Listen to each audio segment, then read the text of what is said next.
Bonjour, bienvenue à votre flash info de la semaine. Barça ou le Barsac? Les jeunes prennent journalièrement la mer comme leur petit déjeuner. 200 candidats encore interceptés. Selon la division de la communication de la gendarmerie nationale, une embarcation à son bord, près de 200 jeunes candidats au voyage, a échoué à hauteur de l'embouchure du fleuve Sénégal à Saint-Louis. Privés de GPS, les jeunes se sont perdus en mer pendant 9 jours et ont échoué à Saint-Louis hier. Pirogue renversée par la marine sénégalaise et espagnole, y avait-il une volonté de tuer les candidats à l'immigration clandestine, se demande le journaliste Babacar Fall. Pourquoi une aussi énorme violence contre une pirogue remplie de vie humaine qu'on pouvait techniquement maîtriser sans la percuter mortellement? L'État sénégalais et la République d'Espagne ne sont-ils pas responsables de la mort probable de la vingtaine ou trentaine de Sénégalais qui, selon toute vraisemblance, ont péri dans cette bavure? Selon lui, lutter contre l'immigration irrégulière ne veut pas dire tuer des candidats au voyage clandestin. Ce manque d'humanisme est inacceptable, souligne-t-il.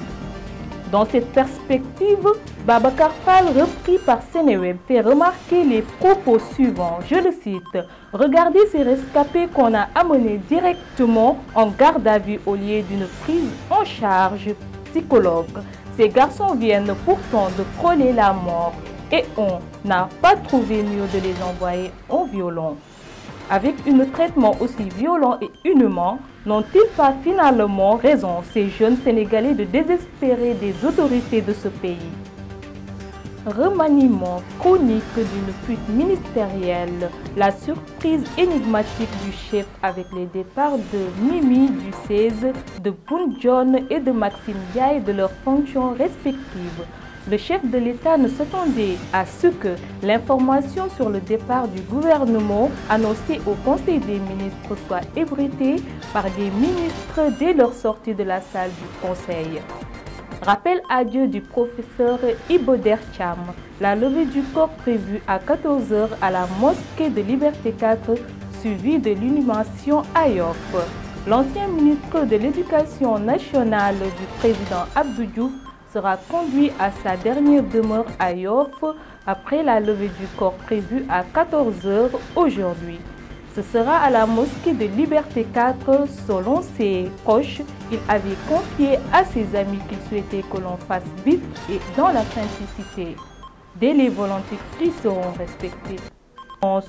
La caricature du prophète Mohammed est perçue par la communauté tidjane comme une provocation. Serigne Moustapha Sy Al Amin a invité le président Macron à se ressaisir afin d'éviter des sanctions pire que le boycott des produits français. Touba aussi n'est pas en reste à travers la structure Hadamoul Hadim, lui a apporté ce mardi soir une cinglante réplique. Face à la presse, Serigne Amsatou Mbacké, fils de Serigne Abdou Lahad Mbacké, président d'honneur de l'association, et ses collègues ont condamné fermement les propos du président français. Medina Baye et famille omarienne ont aussi condamné les déclarations de Macron et ont demandé aussi le boycott de la France. Fatick, il se rendait à un mariage, 5 membres d'une même famille meurent dans un accident. Après le drame survenu cette semaine à hauteur d'Aloukagne, 5 membres d'une même famille sont morts après un accident qui a eu lieu dans la nuit de samedi à dimanche près de Fatick. Selon l'APS, 4 autres personnes ont été grièvement blessées au cours de cet accident qui s'est produit vers 3h30 à la sortie de cette commune. La même source renseigne que l'accident a eu lieu lorsque leur véhicule particulier a heurté l'arrière d'un camion malien tombé en panne sur la chaussée. Selon la gendarmerie, les occupants du véhicule particulier se rendaient à Kaolack pour un mariage. Covid-19 au Sénégal, sur 1038 tests réalisés, 14 sont revenus positifs au coronavirus, soit un taux de positivité de 1,35%.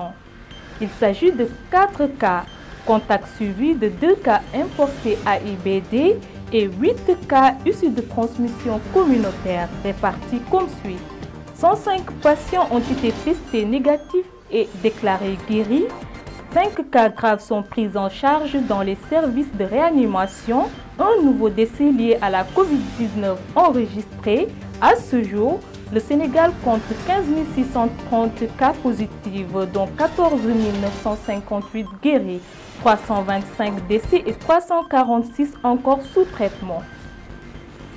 International, Cellou Dalein Diallo, je suis toujours séquestré. De fausses rumeurs font état de la levée du siège à mon domicile. Je démente formellement. Je suis toujours séquestré à mon domicile. Mon bureau et le siège du parti sont toujours fermés et gardés par les forces de défense et de sécurité. Cela dure depuis une semaine maintenant par la seule volonté d'Alpha Condé. Écrit hier le leader de l'UFDG sur sa page Facebook. L'annonce a été faite ce vendredi 30 octobre par Cellou Dalein Diallo au cours d'une conférence de presse avec le collectif de 10 candidats du scrutin du 18 octobre dernier. Il y aura plus de manifestations de contestation pour le moment. Selon Cellou Dalein Diallo, les manifestations de réjouissance d'abord, de protestation ensuite contre le hold-up électoral en cours et pour la reconnaissance de votre victoire. Ces manifestations ont été toutes réprimées dans le sang, faisant plus de 30 morts. Alassane Ouattara sur France 24, la Côte d'Ivoire ne boycotte pas les produits français. Je ne me prononce pas sur cela. La Côte d'Ivoire ne boycotte pas les produits français. C'est cela le plus important. Je suis président de la Côte d'Ivoire. Je ne vais pas juger les décisions dans d'autres pays, a dit Alassane Ouattara, qui a refusé de commenter la décision française de ne pas renoncer aux caricatures du prophète Mohammed. Le chef de l'État ivoirien a indiqué que l'assassinat du professeur Paty est un acte affreux et inqualifiable. Toujours en Côte d'Ivoire, comme en Guinée, le troisième mandat très contesté d'Alassane Ouattara a provoqué des heurts un peu partout en Côte d'Ivoire ce samedi 31 octobre, jour de l'élection présidentielle. À Gagnoa, 6 personnes ont été tuées lors de l'affrontement entre militants de l'opposition et ceux du parti présidentiel. Face à la multiplication des incidents un peu partout en Côte d'Ivoire, où des gens ont été saccagés et brûlés des bureaux de vote, le président Alassane Ouattara a réagi. J'en appelle à ceux qui ont lancé un mot d'ordre de désobéissance civile qui a conduit à des morts d'hommes. Qu'ils arrêtent. La Côte d'Ivoire a besoin de paix, a déclaré le chef de l'État après avoir voté à Cocody, quartier chic d'Abidjan. Pour rappel, durant la présidentielle de ce samedi, les Ivoiriens ont eu le choix entre Alassane Ouattara, 78 ans, l'ex-président Henri Konan Bédié, 86 ans, chef du principal parti d'opposition Pascal Affi N'Guessan, 67 ans, ancien premier ministre de Laurent Gbagbo et Loussaïde Kouadio, Konan Bertin, 51 ans, indépendant. France, Macron reconfine tout le pays. Emmanuel Macron annonce un reconfinement national dès le vendredi, sauf en Outre-mer. J'ai décidé qu'il fallait retrouver à partir de vendredi le confinement qui a stoppé le virus. Tout le territoire national est concerné avec des adaptations pour les territoires d'outre-mer. Les écoles resteront ouvertes, le travail pourra continuer et les EHPAD et maisons de retraite pourront être visités, précise-t-il. C'est la fin de cette édition de la semaine. Espérance Mariman Bahoum à la présentation. Merci de nous avoir suivis sur cette Vision Prod. À bientôt.